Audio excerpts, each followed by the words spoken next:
Hello, I'm Doug Muzzio. This is City Talk. We've seen it all. The fumble, squib, son of squib, Joe Willie's naked bootleg, the snowball game, YA and LT. And we've been there. The Polo Grounds, Yankee Stadium, the Yale Bowl, Shea Stadium, and then Giant Stadium in the Meadowlands. Through ice, snow, floods, fires, jackknife tractor trailers, the flus, births, deaths, and marriages. We remember when the New York Giants were really in New York, and when we didn't have to be rich to go to the game.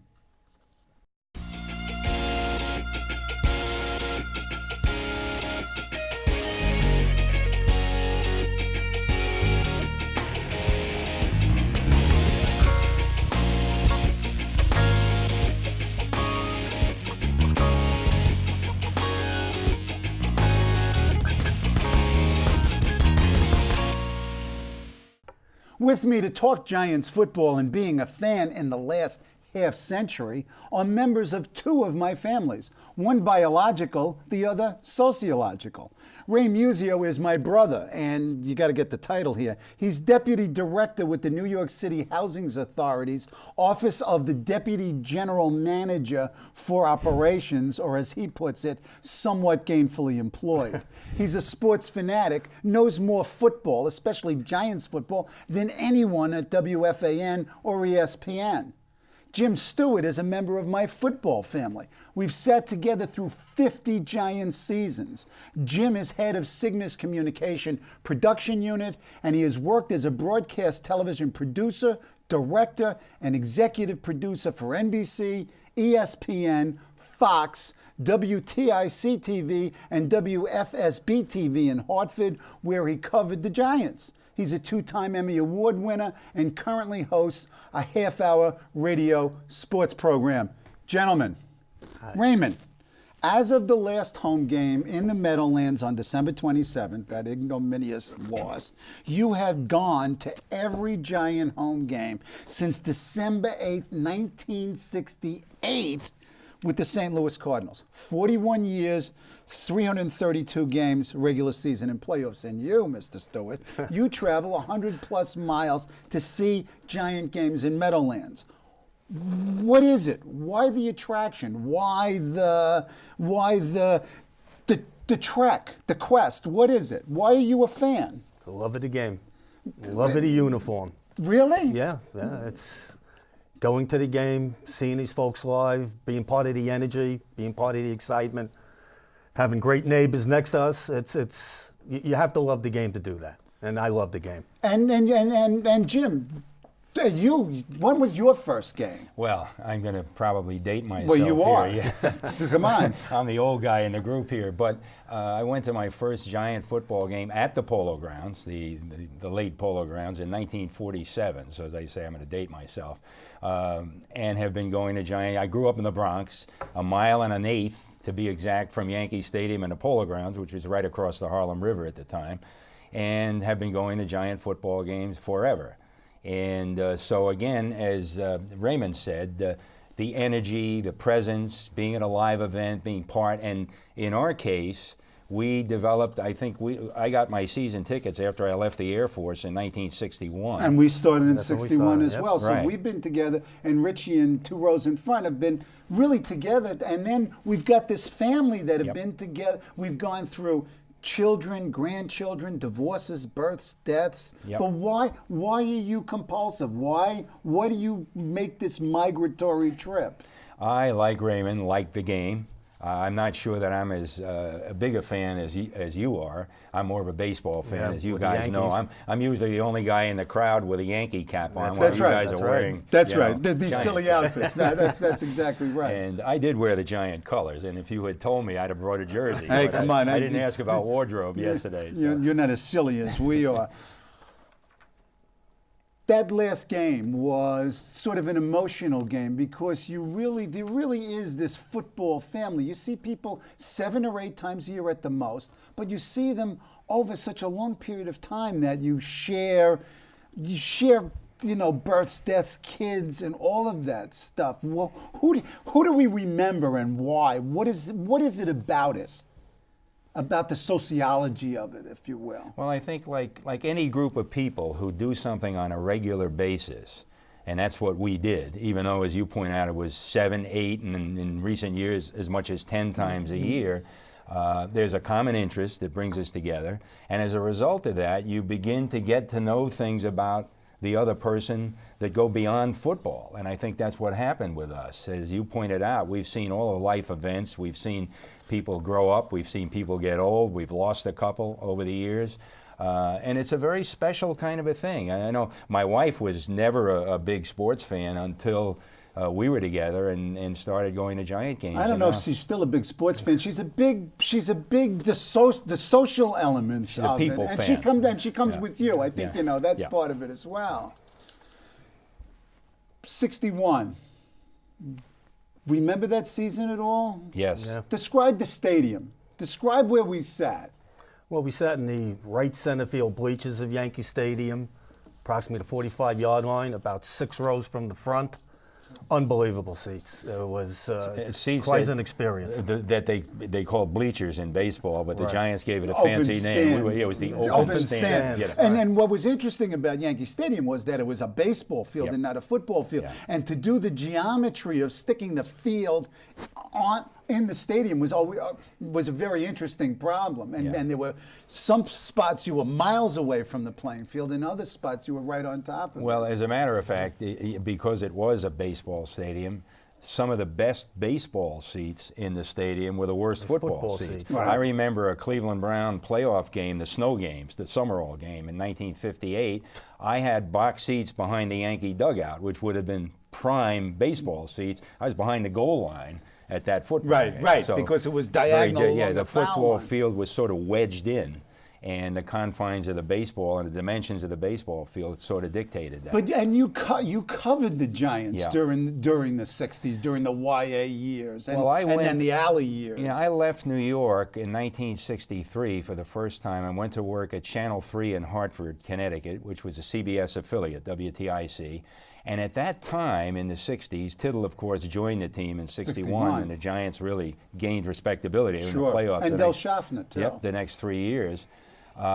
The games were blacked out on Channel 2 in New York, so people used to drive to Connecticut That's to unbelievable. view the games on our station. And also, the tie-in for us was the Giants trained at Fairfield University Right. in Connecticut. So I covered the Giants during that period, that great period, the early 60s. To the So you were mid-60s. both a fan and sort of an active presenter of the Giants. Yeah, and as a matter of fact, because we carried the Giants, we used a lot of the Giant players for promotional stuff. You know, we would do promos with the guys. Sure. And got to know a lot of the players on that in that 60s team. Good bunch of guys. Okay, but whenever I think of the 60s, particularly the early 60s, I think of the coldest day of my life. I don't know if it was the coldest day of your life, but talk about that day. Walking into that stadium was like walking into a freezer. I was 10 years old. It was the coldest thing I've ever sat through. I've never seen people so bundled up in my life. This is the Packer championship game game. against the Giants. 62, yeah. It was Against the 9 Giants. degrees. 9 the degrees, wind 40 howled. mile an hour wind. Ah, Yeah. I've never been as cold cold in as my that. life. Right. As a matter of fact, that morning, I had gotten up early in the morning. It was a 1 o'clock start. And I went outside to the front lawn of our home when my mother was then living in the Bronx. And I bent down to touch the turf just to see what it was like. It was as hard as this tabletop. So it was cold. It was cold. And there was no way to stay warm that day. They set a fire in the men's room Yep. at the That's stadium. right. And they would, and by the third quarter, people, I mean, they didn't pat you down. Everybody was drinking. Half the crowd was in the bag just to keep warm. It was a very, very cold And, day. and those seats, we didn't have seats. We were in the bleachers. On metal and seats. you stuck on the aluminum like a Christmas Story. Okay, let's do a little nostalgia here. Between the three of us, we have 150 years of Giants viewing. Most memorable game, Mr. Muzzio. No question about it, to me, was the fumble game, 1978, because I think it, really changed a disaster, changed into the best thing that could have happened to the Giants organization. And let's set the Yes. stage. The Giants are ahead. The quarterback hands off to Larry Zonka. There's a fumble. Herman Edwards picks it up and runs, and the game is over. We sat in the stands, but we've done that plenty of times. We've sat in the stands with our mouths open. I mean, there've been some major disappointments. Talk about some disappointments. Near crying Jags. You know, I would have to say the fumble, too, would be the biggest disappointment. And the biggest high point for me, I mentioned this earlier, was that Pat Summerall game in the snow with the then rival Cleveland Browns, the Jimmy Brown Browns. And that game, of course, was tied at the end of the game. And Summerall kicked that field goal in the snow. Yeah. And from where I was sitting, it was the outfield goalpost that he had to reach for the field goal. And with all the snow, I don't know how the referee knew whether it was good or bad, because I didn't. guessed. But the referee, by the way, was a guy by the name of Charlie Berry, who was also a baseball umpire. He did both. And all I remember is him thrusting his hands up to signal that the kick was good, and the Giants had won the game 13-10. It was a playoff game, so it was a pretty significant game in my memory. And that's when he used to kick straight ahead. Yep. Not side kicking. Right. Yeah. Pat Summerall. Right. In terms of plays, I mean, let's talk about some plays now. Great plays, both against us and for us. I mean, this is nostalgia. I mean, you know, this is my half hour where I can wear my Giants jersey and BS about, you know, my favorite team. Plays. Yeah. Well, I have one that Go ahead. immediately comes to mind. They were playing the Philadelphia Eagles early in the 60s during the Tittle years. It was late in the first half. It turned out to be the last play of the first half. Giants needed a score, and they were pretty far away. I've forgotten where the ball was, but it was in their own territory. And they sent in all their defensive backs and put them out as pass receivers. And a guy by the name of Erich Barnes caught a long pass from Tittle for a touchdown that put him ahead of the Eagles. Now, the fact that you remember this and this is a significant moment of your life says something about your psychology, and it's not good. Probably, yeah. What about you? I would say the 1997 playoff game against Minnesota Vikings. Now, remember, we were out of the playoffs for many years. Came back on the first year, Coach Jim Fossil. We're up by 9 points with 2 minutes to go. God.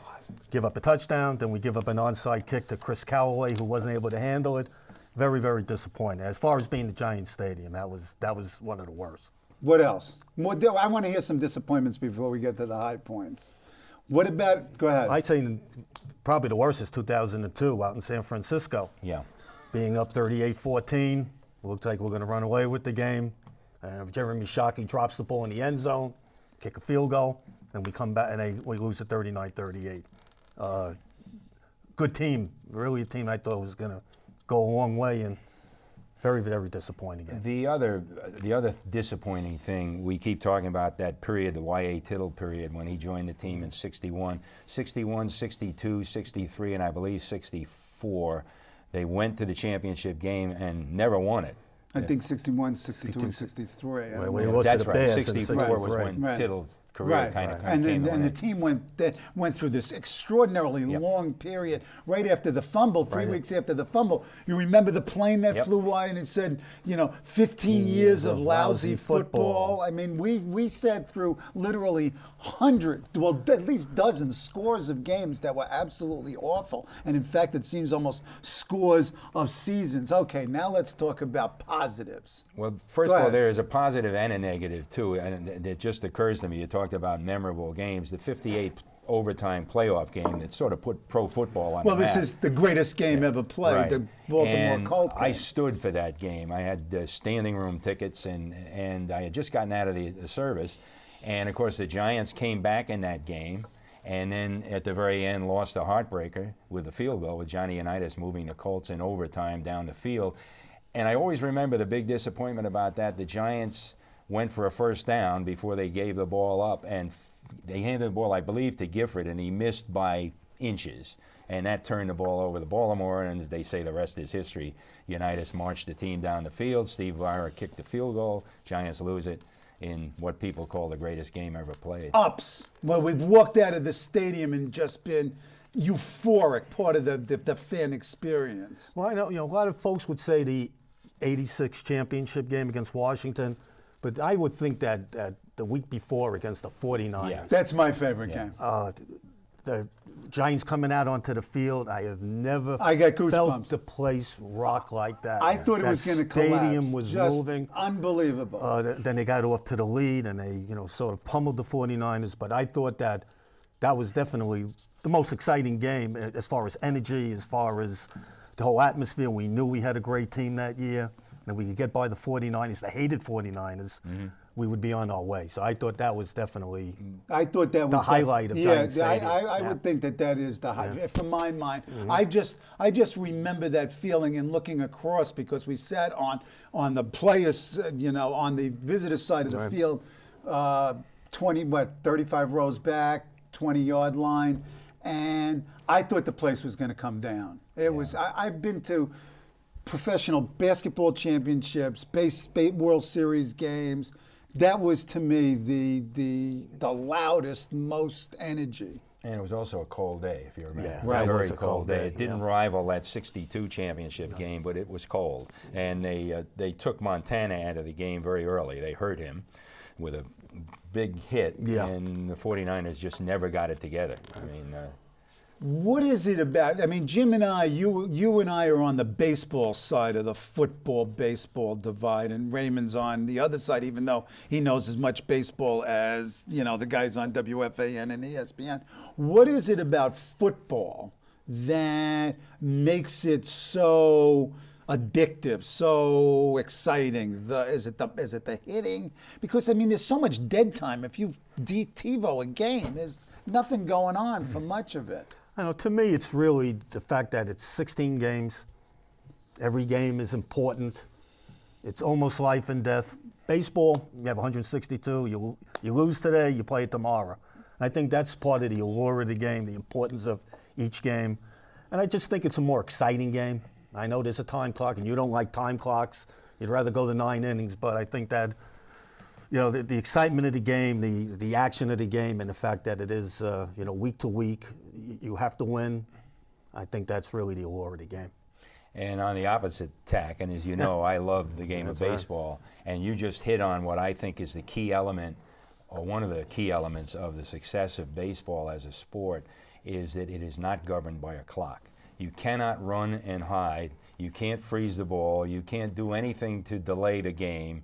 You have got to get 27 outs if it takes 3 weeks. And that's what I love about the game. It's sort of like life, too, in that you can hit a ball 900 feet and the guy catches it, or you can lose a World Series as the Yankees did in '01 on a 120-foot dinker over second base. So it's sort of like life. Just when you think you've got life by the straw, something changes it. So it's a very different game. But you're still a football fan. Yeah, even though a baseball fanatic, if you will. There are things about football, and then I think you hit on one of them, Raymond, and that is the fact it's a limited season. So each game carries with it a great deal of import, whereas in baseball you're playing 162 games. So. Okay. Going back to that December 27th game against the Carolina Panthers, that was the last game played by the Giants at Giant Stadium. They're moving to the new facility next season. You had seen 332 games, but the Giants, given the capitalists that they are, have what are known as personal seat licenses, which means that you have to pay for the right to buy tickets, and it just so happened that our seats are in the $10,000 a seat bracket. That's why we love our seats. And what's changed about the game? It's not only the physical play of the game in a sense that's evolved, but the business of the game has changed. We decided not to do it. I mean, their capitalist logic trumped fan loyalty, and I guess our capitalist logic trumped our fan loyalty. You got them, but really reluctantly. Talk about the economics of it, the business of it, the change in sort of the flavor and taste of it. Well, it's very distasteful to me, a longtime sports fan, in that sports has always been a business. I mean, we shouldn't kid ourselves, but never to the degree that it is now. And I think, to be specific about the Giants' sale of personal seat licenses, first of all, they're in a stadium that opened in 1976. So it's what, 33 years old. It's a good stadium, perfectly good fabulous. stadium, but it doesn't have the things you need today to compete in the business of Which sport, is? which are the big restaurants and the clubs and all that The schmaltz. entertainment that's yeah. all peripheral to the game, but Absolutely. it's an entertainment center, just Yeah. like Yankee Stadium is. Go ahead, I'm sorry. And it's very disappointing. And what's happened, the degree of unfairness in that there are a lot of people like ourselves, longtime Giant supporters, customers, if you will, who have been buying those tickets for 40, 50, maybe even more years, who have been forced out of their seats because they can't afford or don't want to afford the seat licenses, and they have now, there's been an exodus out of the downstairs seats up to the upstairs seats where they're cheaper. Or in our case, out just the door. out the door. Yeah, and But it that's- doesn't matter because they're making the money. They don't care. That's unfortunate. They play in the biggest market in America, in the world maybe, in terms of sports, and they've got a huge market to draw from, and they're going to draw. I will say this, Mr. Mara, Wellington Mara, the late Wellington Mara, I keep saying this, and if John Mara was seated at this table, I would say your dad would not be happy with this, because he did care, and he cared a great deal about his customers. But it seemed that the sort of, even though they were businesses in baseball and in football, the Wrigley's, etc., that there was something else there. There was almost a stewardship element of it, and that seems to be gone. It's become much more corporate. Yep. You know, Jim, I agree with you as far as what I think Wellington would have liked to have done, but I think, in fairness, I think a lot of this decision was driven by their competition, the Giants. You know, Washington Redskins playing in FedEx Field, it's a cash cow. The Lincoln, Philadelphia, cash cow. Jerry Jones, the $1 billion Taj Mahal. stadium. I think it gets down to, unfortunately, it gets down to revenues, it gets down to facilities that you can build, the kind of free agents you can attract to the market. It's unfortunate. I think, you know, the Giants can do it. You're right, they're in a large market, et cetera. I guess what I worry about is a team like Jacksonville, you know, who might not be able to do that, and the you know, New Orleans, who might not be able to do that. Is football going to go the same way as baseball with the disparity between the teams as far as revenues? I hear you, and everything you say is accurate, but I'll use you as a case in point. Yeah. There is no more loyal, dyed-in-the-wool Giant fan that I know than He's sick. than It's Raymond. truly a mental illness. And you've been driven away Yeah, from yeah. something you love to do Yeah. by the cost. So there's something wrong, inherently wrong in that. It bothers the heck out of me. I just don't think it's terribly fair. That, Yeah, well, but what does fairness have to do? yeah, I guess. I It's mean, just, come on. it's what it is.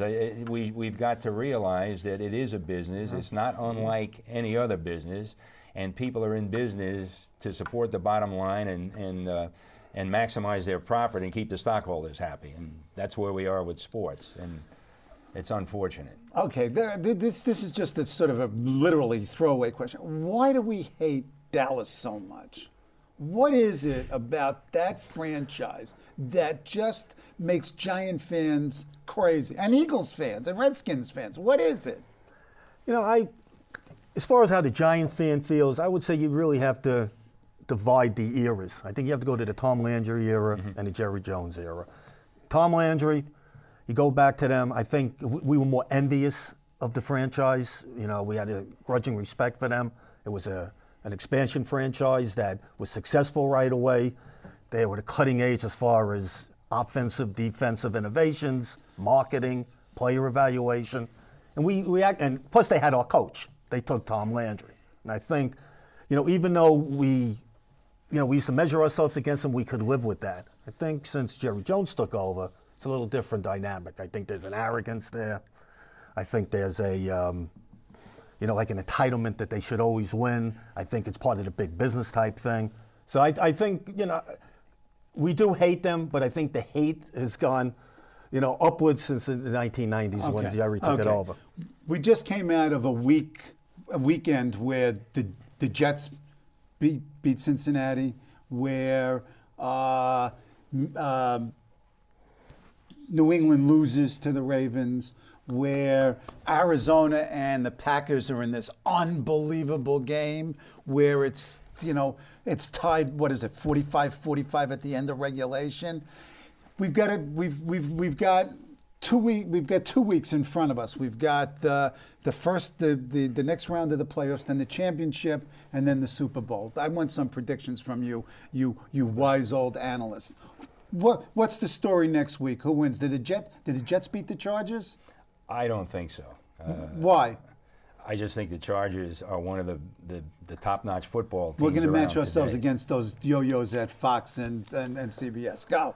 What do you pick in that game? Quick. I would say San Diego. Okay. Now, Minnesota and Dallas. Now, given the fact that we hate Dallas so much, are we rooting for Minnesota? Do we expect them to win?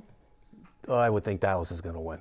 Uh-oh. I picked Dallas, and I'm going to be the contrarian in the group. I don't hate Dallas. Oh, okay. I always... Well, we don't hate them. Well, no, but it's not the same kind of thing as, for instance, being a Yankee fan. Oh, and living, Boston. Oh, excuse me. Living in an area that's mainly Boston. I know. Well, that affected you I do psychologically. hate the Red Sox. Yeah, no, I understand But that. Dallas, I always had that healthy respect for.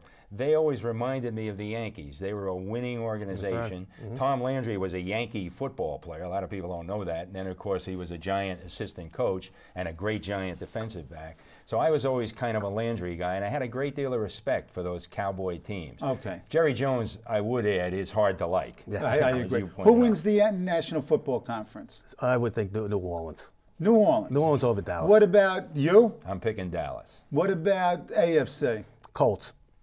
Colts. Super Bowl is? Peyton Manning. And who's the opponent? Dallas. Okay. Peyton Manning wins. New Orleans. New Orleans beats? Colts. Oh, we going to bet? I don't gamble on sports. That's one thing. I wonder what the odds are. Thank you, gentlemen. Thank We'll you. see how well we did as predictions. And again, I want to thank you, Jim, for being part of the football family and the rest of the folks who were part of, Section 129 at the Meadowlands. Thanks. Thank you. It's been a great run. Yeah, it has been.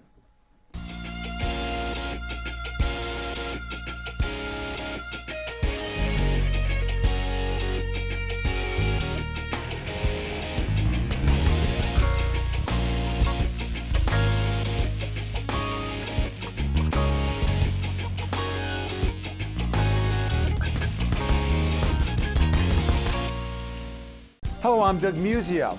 Let us know what you think about this show. You can reach us at CUNY.TV. When you get there, click on the bar that says Contact Us and send your email. Whatever it is. Thanks, no thanks, obnoxious, do it. Send it.